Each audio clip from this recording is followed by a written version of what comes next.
It's so sweet. Maybe we should have been there. Well, I don't know. I think it would have been a very, very good idea. The fashion. Let's discuss for 1 second. Yes. People are killing it.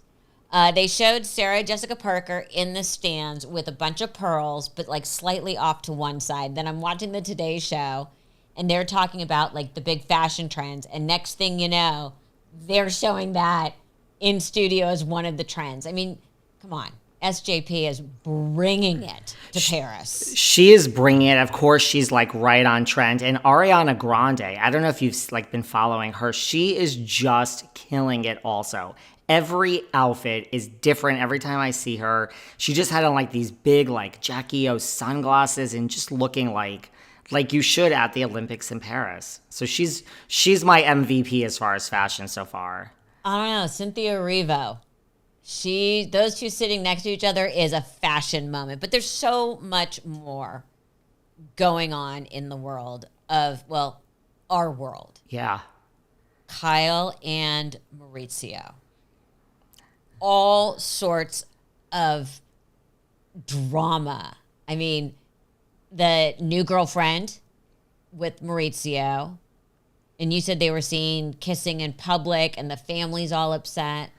They were in Greece, I believe. Like, he landed, he greeted her at the airport. Shocker, at the airport, he planted a huge kiss on her. I mean, like, we don't know where that's gonna go.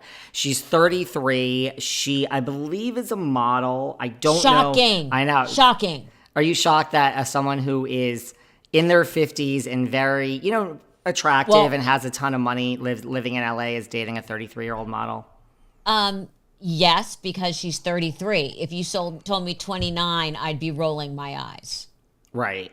I actually said the exact same thing. And anytime it's in the 30s, I'm like, you're making an effort. I said the exact same thing. Mind you, Morgan Wade is 29 now, I believe. She was 28, I believe. She's just throwing that out there if you're keeping track. Just food for thought. Just food for thought. But he, is with this woman. And, the rumor was that, like, Kyle, just was staying out of it. But now the latest rumor, Kathy Hilton was stopped on a red carpet somewhere. And she, Kathy just says what's on her mind. She said, I had to basically talk Kyle off a ledge, and Kyle is really bothered by this. And now there's all these anonymous sources that say Kyle is not okay with it, and she does not think he should be parading this girl around. And basically, like, she is close to just like snapping and just telling everybody in the world what she really thinks of Mauricio. I don't really believe that. I mean, Kyle is such a master at this game. She's been in it forever. I can't see her just snapping and going off on Mauricio in the press. No, but also, it's a little hypocritical because she and Morgan were everywhere and stoking the fire of are they or aren't they? Should they or shouldn't they? So suddenly she's upset that, Morgan's sitting on her lap, or she's sitting on Morgan's lap at Watch What Happens Live, and Mauricio kissed his girlfriend in Greece.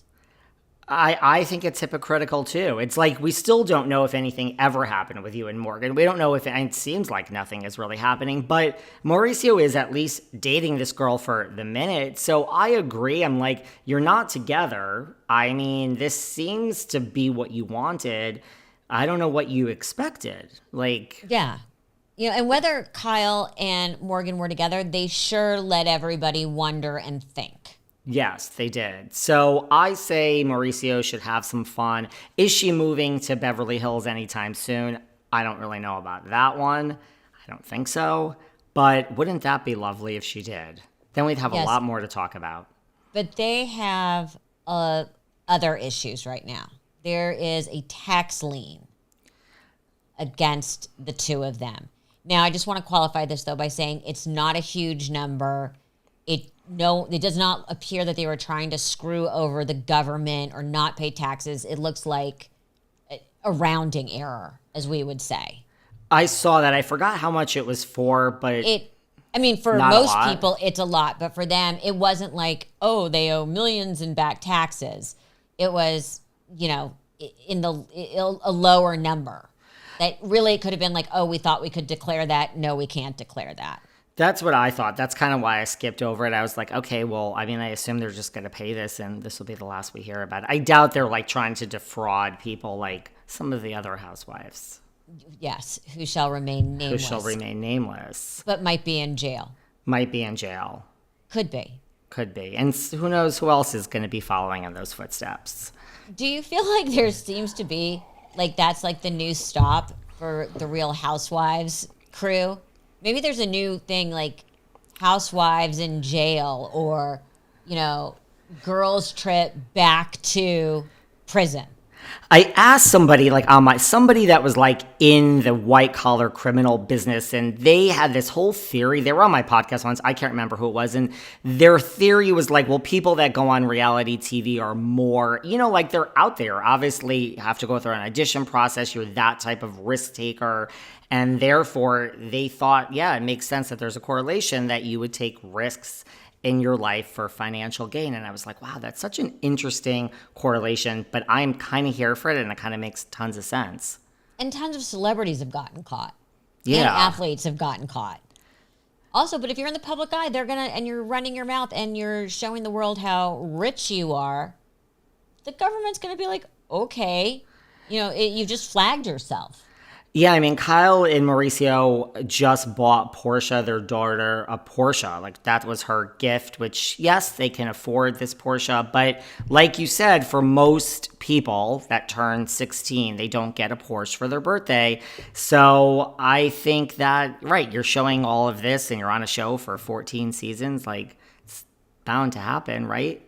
Yeah. I mean, but this sort of, I wonder if people are going to start to tire, and this is something you and I have never discussed, of this overly conspicuous show of wealth on all these shows. Now, I know a lot of it is fantasy, and that's what they're looking at, but do you feel like it's almost hitting a tipping point where, you know, between the housewives and the Kardashians and, which we'll get to in a minute, Paris and Nicole potentially having a new show. Do you think America is going to get a little bit tired of it? I mean, they haven't yet. I mean, honestly, I personally feel the exact opposite. I feel a lot of the housewives in other cities are not Beverly Hills. And when you strip away, we are watching more normal, if that's the right word, like people where it is obtainable and they're in nice homes, but a lot of people have a home like that. So personally, I think the fantasy should just be exaggerated, and like the Kardashians works and Beverly Hills works, but I think a lot of the other housewives, New York, but they could have got really wealthy people on New York, and they really didn't. Jenna has lots of money, but couldn't they have gotten a bunch of Jennas? Yeah, because it's so easy.